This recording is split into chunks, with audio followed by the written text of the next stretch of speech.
first reason is because we are three-part beings. Okay, if you didn't know that, Scripture tells us that we are body, soul, and spirit.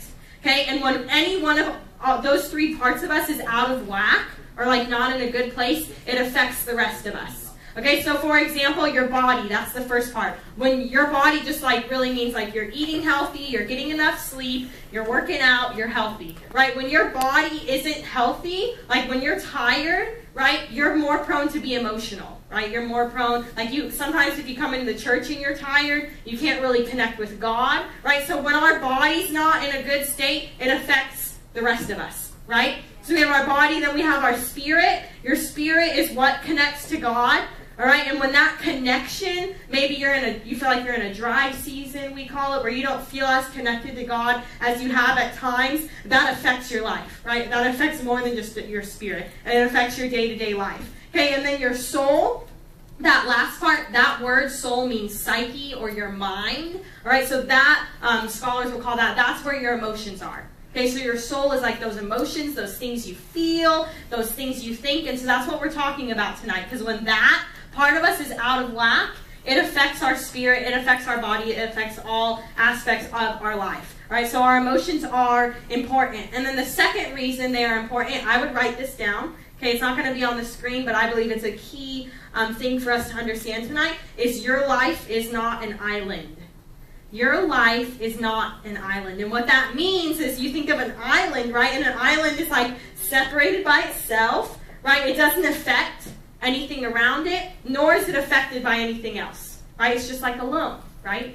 But us, our life is not an island, which means whatever stuff or whatever junk or emotions are going on inside of us, it's going to come out, right? It's eventually going to come out, and it's eventually going to affect those around us. That's why when someone's sad or angry or depressed and they walk in a room, right, you feel it.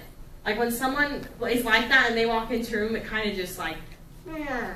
It just kind of brings the level down, right? And so what's going on inside of you affects the others around you, and it will affect your life. So your life is not an island. So we got to get this, what's going on inside of us, in check.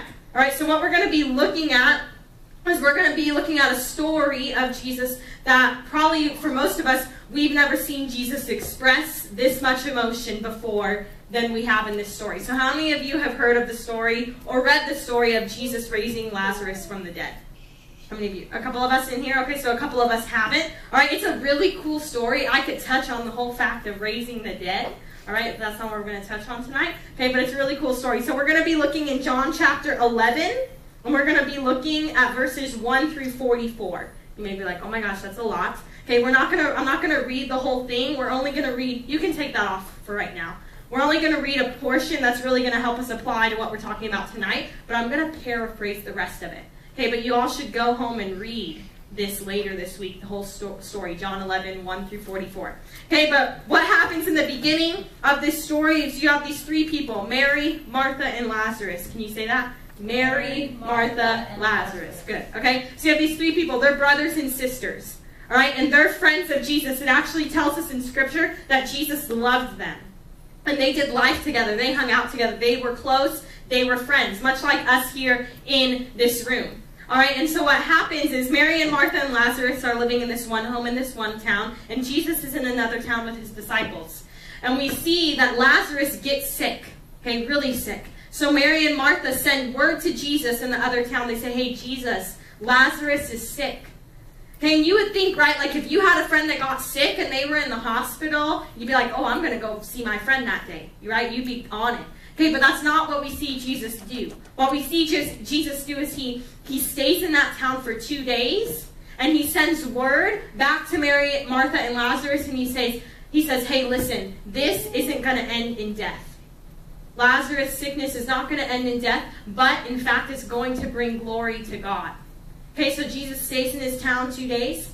Okay, he then starts to travel to after 2 days, where Mary, Martha, and Lazarus are. By the time he gets there, what we see that Lazarus has been dead for 4 days.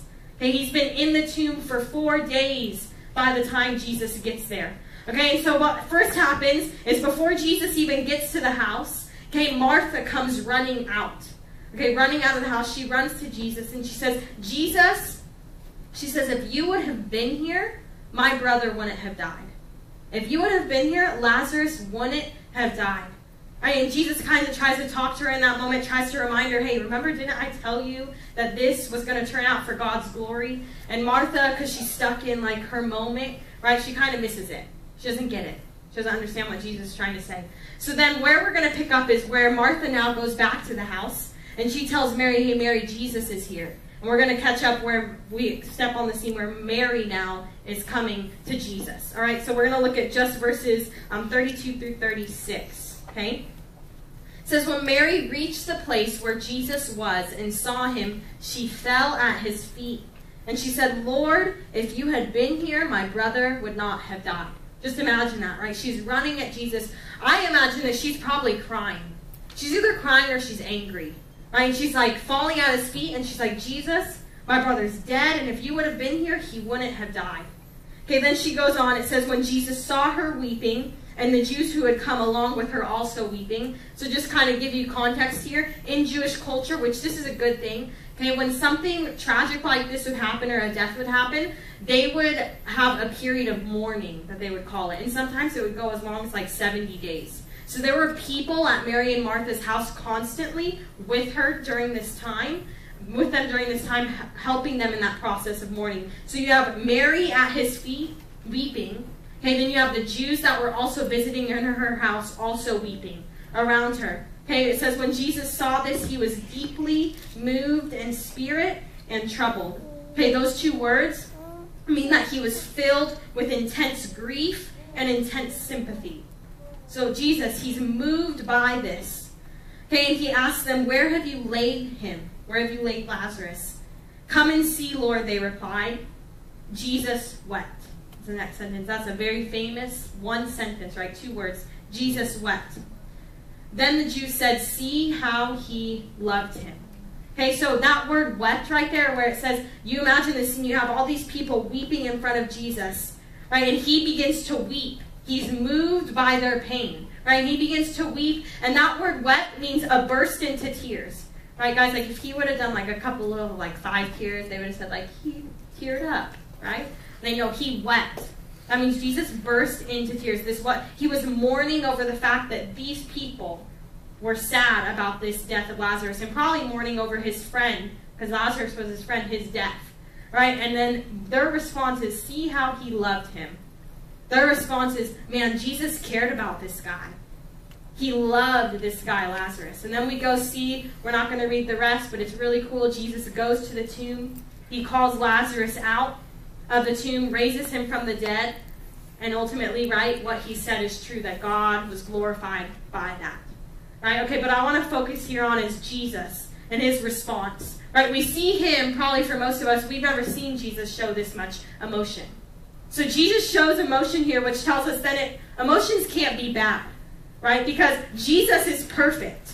He's the perfect Son of God, right? And we see him multiple times in Scripture. He cries, he gets angry, he flips tables, right? We see him in distress. Multiple times we see him have compassion on people. We see Jesus expressing emotion. So that means emotion can't be a bad thing.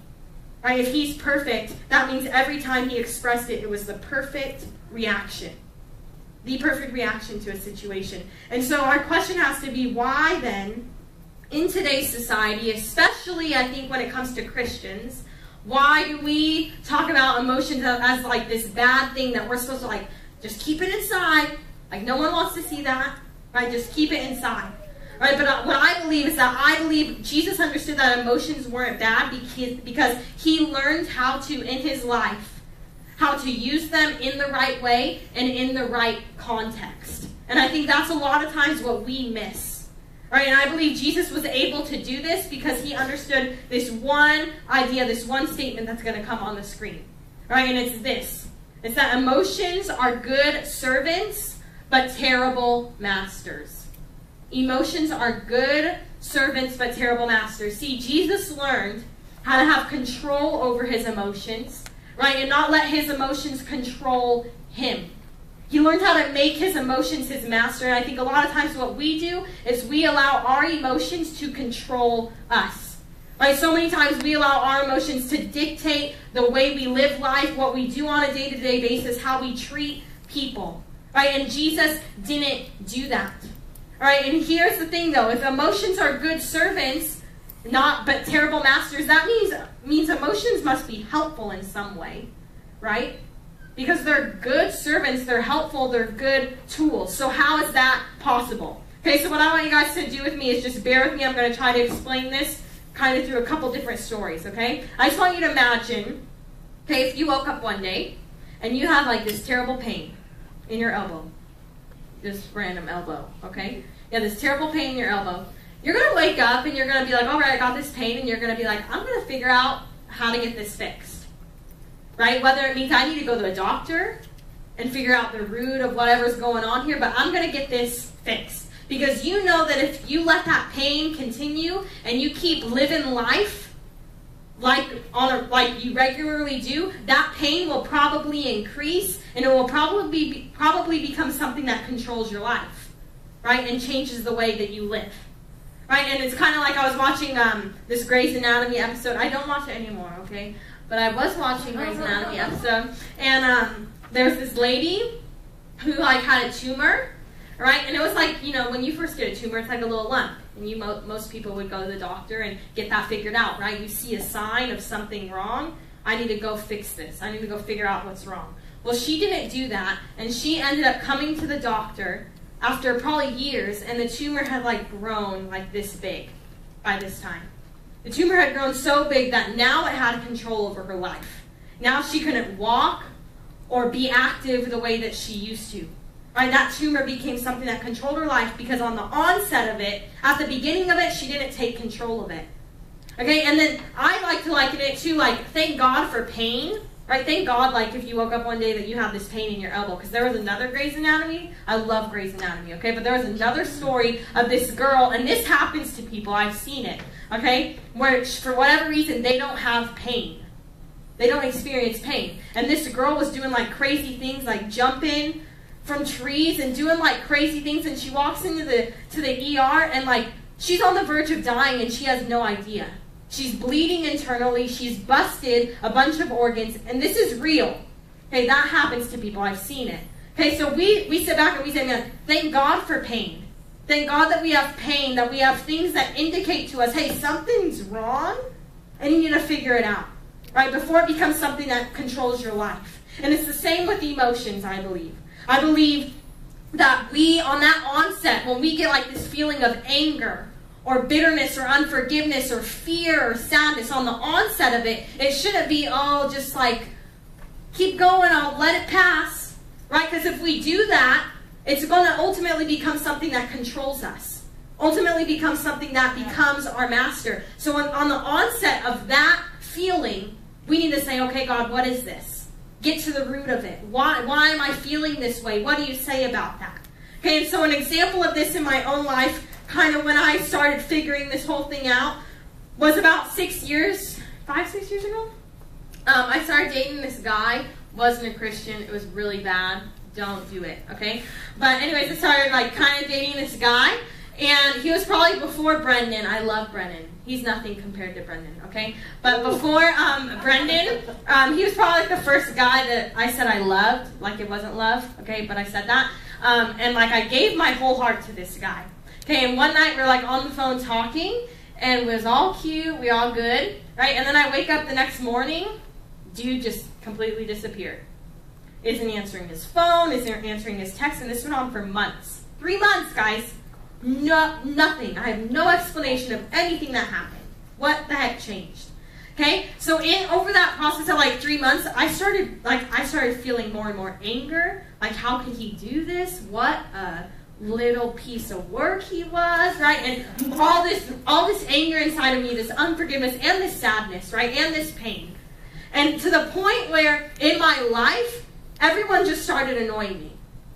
Like, I was like, dude, shut up, you know, like everyone was annoying because of all this stuff that I was feeling inside. So I got to the point where I was like, I don't want to feel this. I do not want to feel this way anymore. All right, so I started in that season going to the Lord, and I started by saying, God, like, what is going on? Why do I have this anger? Why do I have this unforgiveness? Because I don't want to feel this way. Right? And so he showed me 3 things All right, and you're going to see why this is important. All right, but he showed me 3 things. The first thing he said, well, Alexa, you're angry because you feel taken advantage of. The second one is because you feel second best, because he got a girl. He got a girl I saw on Facebook. He just, after like 3 months, he just didn't talk to me. Okay, he got a girl, so I felt second best. And then the third thing was I felt like I didn't have control. I didn't like the fact that he was the one that got to end it, and I didn't have a say in what happened. Okay, so God started to show me those 3 things, and I was like, okay, God, well, if that's why I'm feeling that way, then what do you say about those things? What do you say? And he told me the first thing, right, and God can sometimes be harsh, okay? The first thing you feel taken advantage of, well, Alexa, that's a result of your own disobedience. He wasn't a Christian. How can you expect someone that doesn't know God's love to be able to love you? What did you expect, right? So that was the first thing. The second thing he said to me feeling second best was, which is totally cliche, but it helped, that, I'm not second best, right? That there's going to come a guy, like Brendan, that thinks I'm the best, that doesn't think I'm second best, right? And then the third thing on me, like not liking that I didn't have control, he began to show me, Alexa, there's like something in you that you just like, you don't like when you don't have control. You don't like when people aren't doing what you want them to do, when things aren't going your way. And I didn't like the fact that he got to have this control and have the say. And he's like, Alexa, you got to work through that. You got to work through that, or you're not going to get over these feelings. Right, and so let's take it a couple months later after I've kind of worked through that stuff. Homeboy tries to text me again and try to start talking to me again. Mind you, while he has a girlfriend, he still has a girlfriend, and he's like trying to be all cutesy. And I was normal me if I didn't work through those feelings, right? If I didn't work through those feelings, it would have been like, dude, you need to, I probably wouldn't have said some nice things to him. Okay, but in the moment, I was like, not angry, not bitter. Right, and so I just was nice. I said, dude, like, you're cool, but I want to be your friend. I was very gracious with it. Okay, but that's an example of me allowing my emotions to be my servant and not my master. But that couldn't have happened. I couldn't have responded to him in that way if I didn't work through the stuff that was going on in my heart. And I believe that's what Jesus did. I believe Jesus knew how to make his emotions his servant and not his master. And ultimately what we see through that through Jesus showing his emotions in a healthy way, that people saw God through that.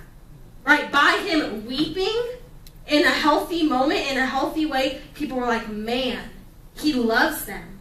He loves these people. And God was glorified through his ability to make his emotions his servant and not his master. So we have to ask ourselves, how do we do that?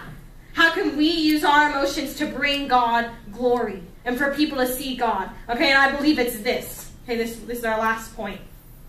We need to learn to examine, right, because you can't control what you aren't aware of.